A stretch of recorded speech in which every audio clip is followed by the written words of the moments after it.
ñu gis ni fi raay bi di jaar am na ci yu bëree bëri yoo xamante ni amul clôture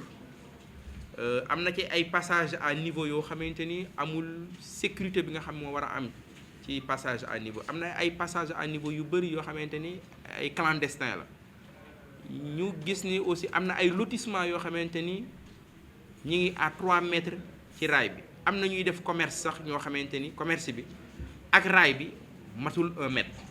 am na ñoo xamante ni ñu ngi toog ci bi kaw raay bi emprise bi ca yooyu yëpp ay jafe-jafe la ndax bu fekkee dañoo woote fii dañuy waxtaanee sécurité ferroviaire ndax xale bi fi dee barki démb dañoo war a góorgóorlu ba lu toll noonu du ñu dalaat ca moment bi am na ñu nga xam ci kaw raay bi am na aussi ñu war a waxante dëgg bi ñu defee réunion bi yëpp ñu waxtaan déglu ñëpp ñu wax ni ay décision wala ay points yoo xamante ni jël nañ ko yoo xamante ni ñun ñëpp dañ ciy liggéey ñi jàpp ni fi raay saxaar bi di jaar waaw saxaar gi moom fi muy jaar ñoom ci li ñu wax loolu leen loi may 15 mètres à gauche 15 mètres à droite loolu mooy sécurité fi saxaar gi di jaar ay la yéwén war nañu jël mesures yi ñu war a jël pour que ñu libérer fi saxaar gi di jaar parce que ku toog nag fi saxaar gi jaar ba pare ñi ni dañ leen a war a xeexal pour sécurité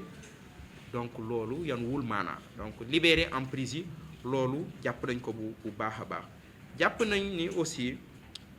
dafa am ay mesures urgentes yoo xamante ni aussi mënul xaar waaw parce que am na ci ay mesures yoo xamante ni tey mën na foog mu jël temps parce que am na zone yoo xamante ni ñoom li ñu xalaat ni dañ ko fa war a def clôture peut-être foog ñu waxtaan ci ak population bi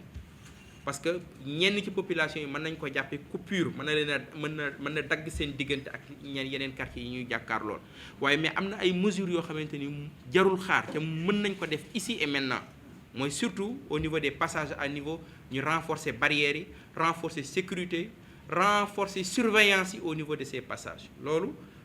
jàpp nañ ni dañ def visite de terrain muy maire yi muy DG muy GCO muy ICS semaine prochaine boo xamante ni li agglomération Thiès bu ñu demee ci visite de terrain jamono côté bu ñu dem point bu ñu dem li nga xamante ni ici et maintenant dañoo war a agir ñu ni fii nañ fa def bu fekkee dañu war a renforcer barrière ñu renforcer barrière bu fekkee dafa war a xaar clôture wala bu fekkee dañu war a renforcer surveillance aussi ñu ni dañ koy def waaye ñu boole ci beneen recommandation mooy liggéey bi ñuy def Thiès su fekkee amuñu ci déggoo ak li nga xamante ni mooy def ne am Tivaouane wala mu am Mékhé liggéey bi jeexital bi mu war a am jeex du ko am parce que dañu jàpp ni ñoom di ko tàmbalee Mékhé ba fi ñuy jaar Thiès yëpp ci bopp ay dëkk la ñuy jaar ci solution bi mënul nekk rek Thiès buñ solution li nga xam moom la ñuy tabax Thiès nañ ko fexe boole ci yeneen dëkk yi boole ci yeneen département yi ba solution bi mën a nekk une solution globale. tàmbalee samay kàddu ci jaale famille xale bi tout tànk bi ñàkk bakkanam ci accident bi di mettitlu rek li mu nekk occasion suñu daje tey fii peut-être mënoon na parce que waxu sécurité yàgg nañ ko wax ak maire defe naa ba ma xamante ak moom ak léegi ci sujet yu njëkk a wax ci ville bi nii sujet sécurité ferroviaire boobu la moom loolu moo tax tey bu ñu toogee tey ba accident boobu am vraiment yàllaa ko dogal mais dañ ci am métti lool wax dëgg yàlla donc di remercier monsieur le maire ba affaire amee mu jël ay responsabilités ñëw convoqué acteurs yëpp pour ñu ñëw toog waxtaanee ko ak yeneen maire yi nga xam ne chemin de fer mi ngi traversé seen i gox mais aussi ak kilifa diine yeeg yenn délégué de quartier yeeg ak bàjjenu gox yeeg vraiment force vive bu Thiès yëpp wax dëgg yàlla ñëw nañu fi tey ci waxtu jotaay bi donc ñu en tout cas waxtaanee accident bi am jéem a analyser lan moo indi accident bi te aussi ci li ñu gis ci li ko indi defe naa maire wax na ko résumé na ko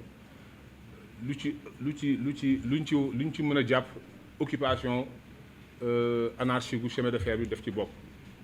emprise ferroviaire bi pour ñu fàttali ko benn décret 90 646 bu 1990 moom moo ko consacré moom moo ne chemin de fer bi raay bi 15 mètres ci wàll côté bu nekk domaine public ferroviaire la kenn waru ci nekk de telle sorte que saxaar buy daw conducteur bi dafay am visibilité bu yaatu pour mën a xam lan moo nekk mais li ñu gis tey jii nii mooy ci chemin de fer bi ci biir Thiès ci ay gox yu bari surtout Médina Fall fi accident bi am nañ fa ay nit ñu fa installé seen i place di jaay ñi di jaay ndékki ñi di jaay leen am na ay quincaillerie am na ay garage mécanicien yooyu yëpp bu nekkee ci kaw chemin de fer bi ba pare ñu am ay xale yu xamul dara aussi xale xamul dara nekk di mën nañu en tout cas ci situation boobu noonu avec encombrement au chemin de fer boobu noonu risque accident dafay bëri parce que saxaar buy daw nit mën na génnee fu nekk ci diggante maanaam taawul yeeg étalage yi nga xam ne def nañ ko ci kaw chemin de fer te bu boobaa conducteur bi nga xam ne moom mooy dawal du am benn possibilité pour réagir donc loolu moo ñu malheureusement loolu mooy li am léegi nag dañu war a jël dañu war a jël ay matuwaay ci loolu dès à présent il faut que mu am ay mesures yi nga xam ne dañ ko war a jël tout de suite am ay mesures yi nga xam ne peut-être dinañ ko gën a xóotal waxtaanee ko ñu ngi ko war a waxtaanee yëpp pour que en tout cas ci fan yi ñu jëm weer yi ñu jëm ñu am ay mesures yi nga xam ne moom mooy régler problème de manière définitive mais dans l'urgence am na ay mesures yi nga xam ne arrêté nañ ko te monsieur le maire wax na ko mooy déjà commencer sensibiliser population yi def benn campagne de communication sensibiliser vraiment population ci risque bi d'abord mais aussi sensibiliser leen ci nécessité emprise ferroviaire bi vraiment ñu parce que sécurité foofu lay tàmbalee mooy emprise ferroviaire ñu fexe ba dégager ko kenn bañ ci nekk après nag ëllëg est-ce que ñu xool nan la ñuy def pour empêcher xale bu xamul parce que mag bu gisee saxaar buy ñëw danger la du ñëw ci train ci raay bi loolu c'est sûr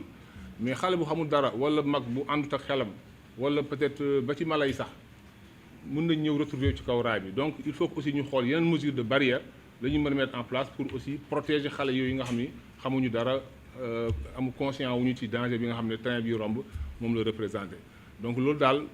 tey moo tax di rafetluwaat encore monsieur le maire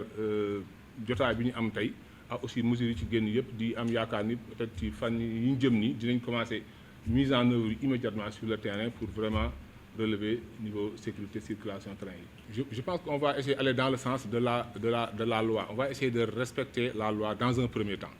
Et la loi, elle règle en partie quand même ce problème-là, si elle ne le règle même pas intégralement déjà. Parce que comme j'ai dit, la loi, le décret de 90-646 qui consacre un peu le domaine, on va dire, ferroviaire, il dit que dans les gares ou dans les passages à niveau, les endroits notamment que vous avez cités, ces endroits-là doivent être clôturés, doivent être étanches. C'est-à-dire on ne doit pas permettre aux populations de pouvoir accéder au chemin de fer dans ces endroits-là. Au niveau des passages à niveau, au niveau des gares, comme c'est le cas au niveau de Marseille Sam, on doit baliser ces zones-là. On doit les clôturer et les rendre étanches. Et ne pas le faire, c'est ça qui amène la situation que vous décrivez. C'est-à-dire on va venir avec les autorités, les préfets, les forces de l'ordre, on va déguerpir tout le monde. Le lendemain, tout le monde revient. C'est ça la vérité. Donc aujourd'hui, il faut qu'on applique la loi. Il faut que dans les gares,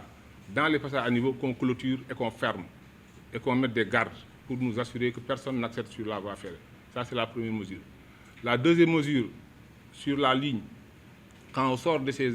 endroits singuliers, la gare, les passages à niveau, les emprises de 15 mètres de part et d'autre de la voie ferrée, on doit les dégager aussi. Donc pour moi, aujourd'hui, la mesure immédiate qu'on doit prendre pour vraiment améliorer considérablement le niveau de sécurité, c'est de faire appliquer la loi aujourd'hui. Et pour ça, je pense qu'on aura les autorités avec nous. Monsieur le maire a en tout cas,